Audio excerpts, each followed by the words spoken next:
Good morning, students. As we have started our lesson, the new dress.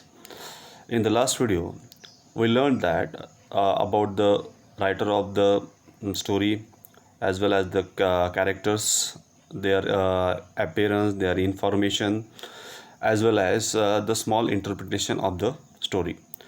Today, we are going to learn the whole story.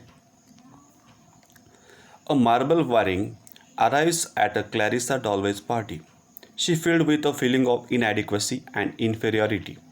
These feelings are set off by worries that her new dress is not appropriate for the occasion. That means that dress is not appropriate for the party. After greeting the hostess, she goes to look at herself in a mirror. Immediately deciding that it's not right, she imagines the other guests staring at her and exclaiming, "What a fright she looks! What a hideous new dress!" She brags herself for trying to appear original. She couldn't afford a new dress in the latest fashion, so she had a yellow silk dress made, made from an older pattern. She continues to condemn herself, escalating to self torture with obsessive thoughts of her own foolishness. She tells herself that she deserves to be chastised by her fellow partygoers, calling the new dress a horror and idiotically old fashioned. Rose Shaw, a stylish dressed fellow partygoer, approaches Marble and tells her the dress is perfectly charming. But Marble is sure she is being mocked by others. Marble tries to think of some way to annul this pain, make this agony endurable. She continues to describe her situation and agonized terms, giving the reader the impression that she might not be mentally stable. She comes off as clearly shy and socially unskilled, which leads to the extreme anxiety she endures in a social setting.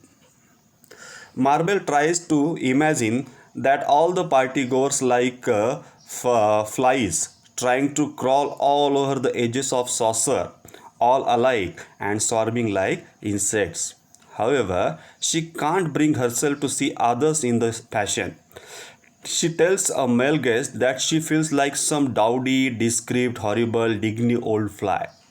He hastily compliments her in an insincere manner, and Marble is horrified to realize he must have interpreted her comment as fishing for him to disagree with and correct her.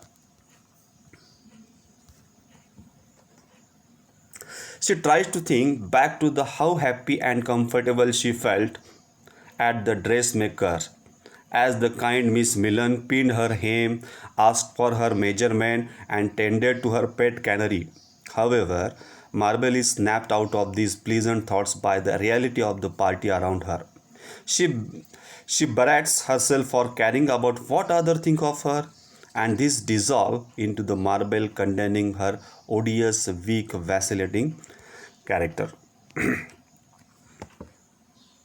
Marble recalls the growing up in her unremarkable family and her dreams of romance adventure in faraway lands. She thinks about her reality, including her marriage to a man with a safe, permanent underlying job. She thinks back to a special isolated moment in her life, which she characterizes as a delicious and divine.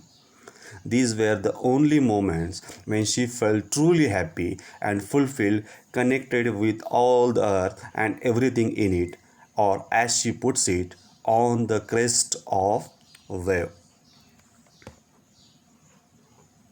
She wonders if these moments will become more and more infrequent as she gets older and decides she wants to find a way to be happy.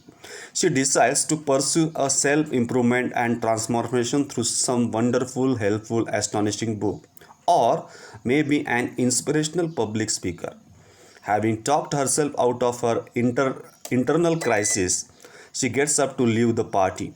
Before she goes, she approaches Mrs. Dalway and assures her, as a hostess, that she enjoyed herself and even the party.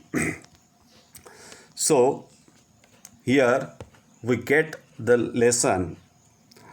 We have to learn to be our own best friends because we fall too easily into the trap of being our own worst enemies.